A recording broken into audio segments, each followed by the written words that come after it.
जैसा कि आप लोग इस आयत से बहुत वाकिफ हैं, क्योंकि गुज़िश्ता साल मैंने जितनी भी मजलिसें तमाम पर पेश की, मुकम्मल मेरी तमाम मजलिसों का अनुमान, तमाम मजलिसों का टॉपिक और तमाम मजलिसों का मौजूद यही आयत थी, जिसमें इस आयत के ज़ैल में मैंने जो आखिरी मजलिस पेश की थी वो ये थी कि जब सबसे बड़ा इमाम हमारा है, सबसे बड़ा खुदा हमारा है, सबसे बड़ी किताब हमारी है, काबा हमारा किबला है, सबसे ज्यादा फजीलत जिस मजहब की है वो हमारे मजहब की है, तो हमारा मजहब दुनिया में मुसलमान इतना बदनाम क्यों हो रहा है। इस आयत के ज़ैल में मैंने गुज़िश्ता साल की आखिरी मजलिस यहाँ पर पढ़ी थी। अब जबकि सबसे बड़ा खुदा हमारा है, काबा हमारा किबला है, सबसे ज्यादा फजीलतों वाला इमाम भी हमारा है, कुरान भी सबसे बड़ी किताब है, सबसे ज्यादा फजीलत हमारे मजहब को हासिल है, तो हमारे मजहब में इतने ज्यादा फिरके क्यों है। मसलन अब कुरान हुक्म दे रहा है अकीमुस सलात, नमाज कायम करो। अब नमाज कैसे पढ़े। अब भाई अपने इमामों से पूछ रहे हैं, अलग अलग फिरके हैं, कोई बता रहा है कि हाथ बांध के पढ़ना चाहिए, कोई कह रहा है नीचे हाथ बांध के पढ़ना चाहिए, कोई कह रहा है खोल के पढ़ना चाहिए। अब हम सिर्फ इमाम की तो सुन नहीं सकते भाई, 1400 साल बाद हम आए, इसमें हमारी तो गलती है नहीं। कुरान में नमाज पढ़ो, हमने कहा कैसे पढ़े, कहा जैसे मेरा नबी पढ़ता था। अब नबी को आए 1400 साल से ज्यादा हो चुके हैं और हम आए 1400 साल बाद, तो इसमें हमारा भी कसूर नहीं है। तो अब हमें नबी से नमाज देनी है, तो हम नबी से नमाज कैसे ले। अब इसके लिए 3 ही चीजें हैं जो हमें मुकम्मल नबी की नमाज दे सकती हैं। एक तो अहले बैत है, दूसरी नबी की बीवियां हैं, तीसरे सहाबा है। तो अब सवाल पैदा होता है कि हम सिर्फ अगर सहाबा से दीन लें तो सहाबाए कराम हमें सिर्फ उतना ही दीन दे सकते हैं जितना नबी के घर के बाहर था। जितना दीन नबी के घर के बाहर था, सहाबा सिर्फ उतना ही दीन हमें दे सकते हैं, क्योंकि सहाबा को कुरान ने मना कर दिया था, ला तदखुलू बुयूतन नबी इल्ला युज़न लकुम, नबी के घर में दाखिल मत होना जब तक कि नबी तुम्हें इजाजत ना दे दे। लिहाजा इस आयत से साबित ये होता है सहाबा हमें उतना ही दीन दे सकते हैं जितना नबी के घर के बाहर था। कि नबी की बीवियों से दिल ले सकते हैं, तो अब नबी की बीवियों से सिर्फ अगर दिल ले तो नबी की बीवियां हमें उतना ही दीन देंगी जितना नबी के घर में था, क्योंकि नबी की बीवियों को भी कुरान ने मना कर रखा है कि अपने घर से बाहर ना निकलना। अब बचे अहले बैत से हमें दीन लेना है, तो अज़ीज़ान ईमान अब हमें राब्ता बिला फासला अहले बैत से रखना है, क्योंकि नबी की बीवियों से हम दीन ले नहीं सकते, सहाबाए किराम से दीन लेंगे नहीं। सहाबाए किराम से दीन लेंगे तो सबसे बड़ी परेशानी और सबसे बड़ी खराबी तो लाजिम आएगी, वो ये है कि मसलन मैं अभी मस्जिद पढ़ रहा हूं, मैं आप लोगों के सामने 20 मिनट कलाम करूं, 20 मिनट गुफ्तगू करूं, 20 मिनट बात करूं, और आज की इस टेक्नोलॉजी के जमाने में मैं चैलेंज करूं कि इतने सामीन में है कोई जो मेरी 20 मिनट की मजलिस, मुझे 20 मिनट की मजलिस पूरी मुकम्मल लौटा के खड़ा होकर कोई सुना दे। शर्त लगा, न लफ्ज बदलना चाहिए, न माना बदलना चाहिए, न रवानी बदलनी चाहिए, न बयान करने का तरीका बदलना चाहिए। जिस तरीके से मैंने मजलिस पढ़ी मुझे सेम टू सेम वही मजलिस लौटाए। इतने मजमे में, इतने टेक्नोलॉजी के जमाने में क्या कोई शख्स ऐसा है कि जिसने मेरी 20 मिनट की मजलिस को सुना और अपने जहन में फौरन कैच कर दिया? कोई नहीं है। जब इतनी टेक्नोलॉजी के जमाने में 20 मिनट की मजलिस को अपने जहनों में कैच न कर सके, तो 40 साल, 50 साल, 60 साल बाद जो बुत परस्ती छोड़ के आए थे, वो 65 साल की मोहम्मद की तबलीग कैसे याद रखेंगे? सबसे बड़ी खराबी यही लाजिम आएगी। अब हमें लेना है, भाई मैंने मस्जिद पढ़ी, खराबी लाजिम आएगी, मैं बता रहा हूं क्या क्या खराबी लाजिम आ सकती है। मैंने मस्जिद पढ़ी, अब इतने लोग सुनने वाले हैं, अपने अपने घर गए सुनने के बाद घर वालों ने पूछा कहां गए थे, कहा मजलिस में। कहा क्या हुआ मजलिस में? कहा कि मौलाना ने ये बयान किया, मैंने जो बयान किया, अब आपने बयान किया, तो उसमें लहजा आपका था, अल्फाज आपके थे, तरीका आपका था। अब आपसे जिसने सुना उसने दूसरों को सुनाया, जब उसने सुनाया तो लहजा उसका हो गया, अंदाज उसका हो गया, बयान करने का तरीका उसका हो गया। यानी मेरी मजलिस एक थी लेकिन बयान करने वालों की तादाद ज्यादा थी, और जैसे जैसे मेरी मजलिस आगे बढ़ती गई, मजलिस में फर्क आता गया। इसी तरीके से जिस तरीके से हदीस आती गई, रसूल हदीस बयान करते थे, लेकिन बयान करने वाले अपने तरीके से बयान करते थे, अपने अंदाज में बयान करते थे, अपने लफ्ज में बयान करते थे। अज़ीज़ान ईमान, लेकिन अगर कोई कहे कि मुझे वही पढ़नी चाहिए जो मौलाना ने बयान की, यानी मुझे लफ्ज वही चाहिए, रवानी वही चाहिए, पूरा का पूरा तरीका वही चाहिए, तो मैं कहूंगा कि सामने गौहर अली साहब बैठे थे, मोबाइल में रिकॉर्डिंग कर रहे थे, उनके पास पूरी रिकॉर्डिंग मौजूद है, आप उनसे लेके जाइए। 25 साल बाद अगर मोबाइल को ऑन करेंगे, जैसे मजलिस को लगाएंगे, मजलिस में तरीका वही है, मेरी उम्र भी वही है, मेरा अंदाज भी वही है, मेरे अल्फाज भी वही है, मेरे किरदार भी वही है। यानी जिस तरीके से मैं इस वक्त बयान कर रहा हूँ, 25 साल बाद भी उसी तरीके से बयान करूंगा। तो अज़ीज़ान ईमान, बुजुर्ग लोग बैठे हुए हैं, बुजुर्गों को छोड़कर मैं गौहर अली की मां गौहर अली साहब के पास बैठूं तो बुजुर्ग नाराज हो जाएंगे। बुजुर्ग के होते हुए बच्चों के दिल लेने की जरूरत है। बुजुर्ग से होते हुए बच्चों से दिल लेने जा रहे हैं। एक सलाम मोहम्मद वाले।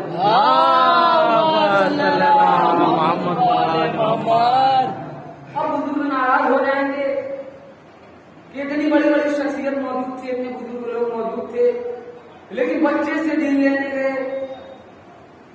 जब 25 साल बाद ये टीवी, ये मोबाइल आम होगा, तो लहजा वही है, लफ्ज वही है, किरदार वही है, गुफ्तार वही है, बयान करने का अंदाज वही है, सुनने वाले सामीन वही है, सब के सब वही है। लेकिन इनमें और आप में फर्क ये है कि मजमे के अंदर किसी के पास वो सलाहियत नहीं है कि मेरी बात को कैच कर सके, लेकिन इनके पास वो सलाहियत है, मेरी बात को, मेरी गुफ्तगू को कैच कर रहे हैं, इनके पास वो सलाहियत है। ये सलाहियत इनके पास है, यानी 25 साल की अगर बात खोलेंगे तो बिल्कुल वही मेरी मजलिस रहेगी। अब मौलाए कायनात की उम्र थी छोटी, कमसिन थे, लेकिन रसूल की शहादत के बाद जब मस्जिद में नमाज पढ़ाई तो अंधे साहबी ने चीख मार के कहा, आज सालों बाद मोहम्मद वाली नमाज हुई। वाह। यानी मजलिस में बैठे रसूल बयान कर रहे हैं, मौलाए कायनात पेश कर रहे हैं, और जब सालों बाद बयान किया, नमाज पढ़ी, तो अंधे साहबी ने, देखने वाले साहबी ने नहीं, देखने वाला साहबी होता फिर तो वही बात हो जाती कि मौलाए कायनात के अंदर जो है गुलू कर दिया, उनकी मोहब्बत में जो है गाली हो गई। नहीं, अंधे साहबी ने कहा कि यार सालों बाद मोहम्मद वाली नमाज सुनने में आई।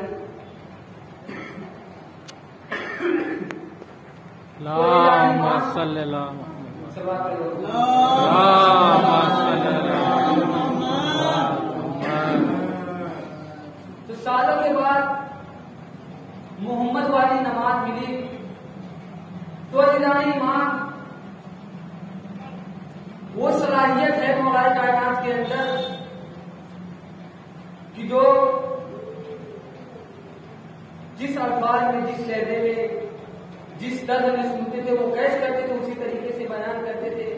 अच्छा, अभी एक यूट्यूब पर क्लिप आ रही है, एक किताब है शियों की है, उलमाए तशय्युअ की है, अल इरशाद किताब का नाम याद रखें, अल इरशाद किताब का नाम है। उसमें मौलिक ने लिखा है कि मौलाए कायनात के वसूफ यानी सिफत, खूबी, क्वालिटी वही थी जो क्वालिटी रसूल खुदा की।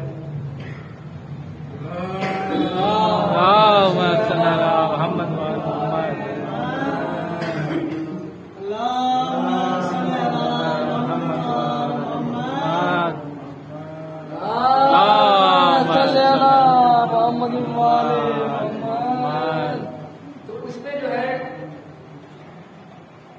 एक अहले सुन्नत उलमा ने जो है यूट्यूब पर वो क्लिप डाली और किताब को ऐसे दिखा रहे थे कि ये उलमाए तशय्युअ की किताब है और किताब का नाम अल-इरशाद है, और वो लिखते हैं कि रसूल खुदा की जो सिफत थी वही मौलाए कायनात थी। और ये लफ्ज इस्तेमाल कर रहे हैं कि माज़ अल्लाह, वो इस्तेमाल कर रहे हैं, मैं नहीं इस्तेमाल कर रहा हूँ, मेरा भी रब यही है कि माज़ अल्लाह शिया जो है अली को नबी के बराबर समझते हैं। अगर नबी और अली में फर्क है, यह अकीदा तो हमारा है, लेकिन जहां तक बात रही है औसाफ की, तो अक्सर औसाफ वही थे। अब मैं सबूत के साथ बात करूंगा, क्योंकि हम दलील वाले हैं, जलील वाले नहीं है। सबूत ये है, रसूल ने जब हिजरत की तो अपने बिस्तर पर किसको लेटाया? अली को। किसी और को लिटा सकते थे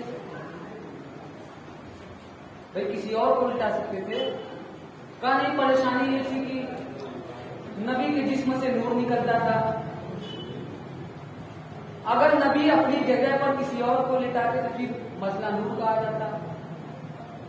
इसलिए नबी ने जो है कद भी दोनों का मसावी था, बराबर, और सोने का अंदाज भी जिस तरीके से नबी सोते थे मौलाए कायनात में, उसी तरीके से सोते थे।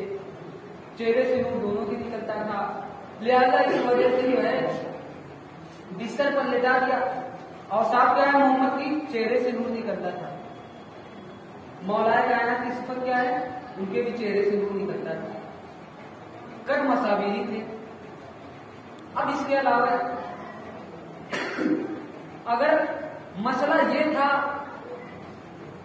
कि नबी के चेहरे से नूर निकलता था,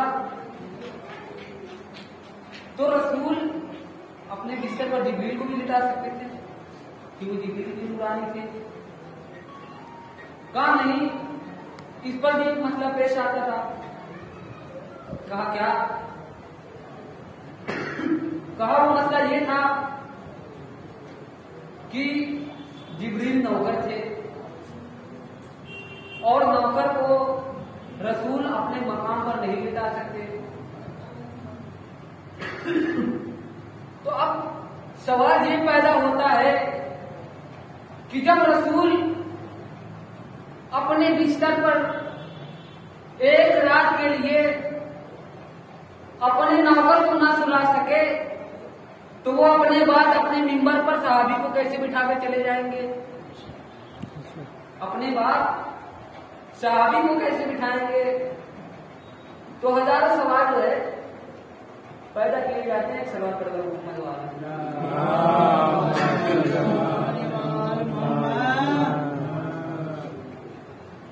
तो अलग अलग तरीके से जो है आशिके अहले बैत को परेशान किया जाता है।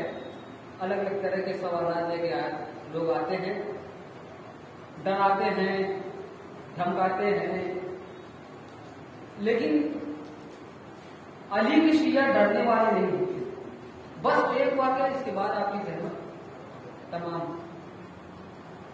जनाब मिस्र तम्मार को आप सभी लोग अच्छी तरीके से जानते हैं। वक्त का बादशाह जालिम था, मिस्र को दरबार में तलब किया।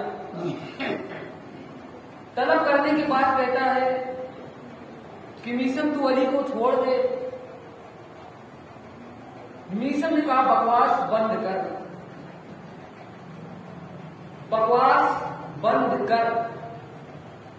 बिल्कुल वही लहजा था और बिल्कुल वही मंदिर था जो करबला के बाद था। यजीद का दरबार सजा हुआ था, तख्त पर यजीद बैठा हुआ था और अलग अलग मुल्क से लोग आए हुए थे और यजीद को ऊंचे ऊंचे अरकाब से जो उसके ऊपर उसकी सीरत से मैच नहीं करते थे, उन अरकाबात से याद करते थे। अब जनाब ज़ैनब ने खुतबे की इजाजत दी। यजीद ने सोचा कि अगर मैं खुतबे की इजाजत ना दूं तो लोग कहेंगे कि यजीद डर गया। अब मजबूरन इजाजत दी। एक अंग्रेज और हिंदू औरत है जो ये किताब में लिखती है कि जनाब ज़ैनब खड़ी हुई। जिस यजीद के सामने कोई सर उठा के बात नहीं करता था, जनाब ज़ैनब ने खड़े होते हुए अपनी चारों उंगलियों को बंद किया, एक उंगली को ऐसे खुला रखा और ऐसे हाथ उठाकर यजीद की तरफ कहा, यबना तकाइल गुलामा, अरे हमारे आजाद करदा गुलामों की औलाद। बिल्कुल इसी तरीके से दरबार में मिस्र ने कहा, यजीद का दरबार था, यजीद वक्त की जो बादशाह था उसकी हुकूमत थी। मिस्र ने कहा बकवास बंद कर। बादशाह को गुस्सा आया, कहा मेरी बेइज्जती करता है। कहा मिस्र अब मैं तेरे जिस्म में जो है जंजीरें जकड़वाऊंगा। कहा जकड़वा ले। अब जंजीरें जो है जकड़ दी गई। मिस्र के हाथ में बांध दिए गए, हाथों में जंजीर है। मिस्र मध्य अली कर रहे हैं। बादशाह ने देखा इतनी सख्ती के बाद भी मध्य अली। कहा मिस्र मैं तेरी उंगली कटवा दूंगा। मिस्र ने कहा जल्दी करो। अब हाथ बंधा हुआ है, जल्लाद को हुआ, जल्लाद आया, चारों उंगलियों को अलग कर दिया, जमीन पर उंगली आगे गई। अब जनाब मिस्र जो है रोने लगे। अब जैसे ही जनाब मिस्र ने रोना शुरू किया, दरबारियों ने हंसना शुरू किया, बादशाह ने ताना देना शुरू किया, कहां गई तेरी अली की मोहब्बत? सिर्फ 4 उंगलियों को कटने से तेरी अली की मोहब्बत खत्म हो गई। मिस्र ने कहा खामोश हो जा, तुझे क्या लगता है मैं अपनी उंगलियों को कटने से रो रहा हूं? मिस्र ने उंगलियों को ऐसी उंगलियों को उठाया, लिया, चूमा, बोसा दिया आंखों का। लेने के बाद कहा तू समझ रहा मैं तेरी शक्ति से डर के रो रहा हूं? कहा मैं उससे बिल्कुल नहीं डर रहा हूं, जितनी चाहे शक्ति कर ले। कहा फिर बात रोने की क्यों आ गई, रो क्यों रहा है? मीसम ने कहा कि ये उंगलियां जब से मैं इस दुनिया में आया तब से मेरे साथ हैं, लेकिन मुझे पता ही नहीं चला ये मेरी उंगलियां इसके अहले बैत में मुझसे भी आगे बढ़ गई। मेरी उंगलियां इसके अहले बैत में मुझसे भी आगे बढ़ गई। तो अजीज़ान ईमान, अलग अलग तरीके से मदारी उठाए जाते हैं। इस तरीके से शरीयत में बदलाव आता है। यजीद वक्त था जो हराम को हलाल करार दे रहा था और हराम मोहम्मदी को हलाल करार दे रहा था, लेकिन यजीद वक्त के मुकाबले में इमाम हुसैन अलैहिस्सलाम ने इक़दाम किया। ये काफिला 28 रजब सन 60 हिजरी को मदीने से रवाना हुआ। जिस तरीके से रवाना हुआ वो मैं तो नहीं बयान कर सकता। एक एक करके सब रुखसत होते हैं। आखिर में जनाब सुगरा कहती है, ए बाबा मैं अपने भैया अली असगर को प्यार करना चाहती हूँ। ए बाबा मैं अपने भैया अली असगर को प्यार करना चाहती हूँ। ए बाबा मेरे भाई को मेरी आगोश में दे दो। आला ने मजलूमी करबला जनाब सुगरा ने जनाब अली असगर को लिया, आगोश में लिया। कभी लब पर बोसा देती है, कभी रुखसार का बोसा देती है, भाई को गले से लगाती है। आला ने मजलूमी करबला। एक मर्तबा हुसैन आते हैं, ए बेटी सुगरा अब अली असगर को अपने आप से जुदा कर दो। आला ने मजलूमी करबला। रवायत लिखती है तमाम बीवियों ने कोशिश की कि जनाब अली असगर को जनाब सुगरा की आगोश से अलग कर दे, लेकिन रवायत बयान करती है जनाब अली असगर ने जनाब सुगरा की आगोश को ना छोड़ा। एक मरतबा मौला हुसैन आगे बढ़ते हैं। मुझे नहीं पता कि मौला हुसैन ने अली असगर के कान में क्या कहा, लेकिन शायद यही कहा होगा, ए बेटा अली असगर अगर तू मेरे साथ करबला ना आया, अरे तेरे हिस्से का तीर मैं अपने गले पे खा लूंगा। आगा दारा ने मधु में करबला। ये काफिला मदीने से चलता है, बड़ी शान शौकत से चलता है। आगा दारा ने मधु में करबला। ये काफिला चलता है। चलने के बाद ये काफिला मक्के के अंदर जो है इख्तिताम करता है। आगा दारा ने मधु में करबला, लेकिन उस काफिले को मक्के के अंदर भी चैन से रहने न दिया। आगा दारा ने मधु में करबला, वो जगह काबा वो जगह है जहाँ पर चींटी के मारने का भी अल्लाह ने कफारा मुहैया किया है। उस जगह पर हुसैन को मारने के लिए दरमियान में तलवार लिए हुए कुछ काफिर घुस चुके। आगा दारा ने मधु में करबला। हुसैन लेलत करते हैं। लेलत करने के बाद करबला पर आते हैं। करबला आने के बाद कहते हैं कि है बनी असद के लोगों, मैं जमीन खरीदना चाहता हूँ, ये जमीन हमें फरोख्त कर दो। आगा दारा ने मधु में करबला जमीन खरीदते हैं। जनाब इमाम हुसैन जमीन खरीदते हैं। जमीन खरीदने के बाद कहते हैं, ए बनी हाशिम के लोगों, ये जमीन मैं अपने शियों के लिए वक्फ कर रहा हूँ। जब मेरे शिया मेरी जियारत के लिए आए तो उनको बताना, हमारी कब्रों के निशान बताना।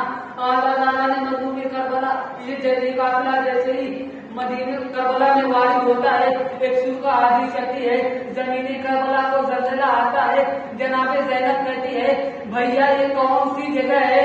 अरे यहाँ की फिदाएं हमारे सबों से रिदा हटा रही है। एक मतलब मौला हुसैन तरफ जाते हैं, ए बहन अरे सब्र करना, आज यहाँ की हवाएं तेरे सर से रिदा हटा रही है। कल यहाँ पे रहने वाले अरे लोग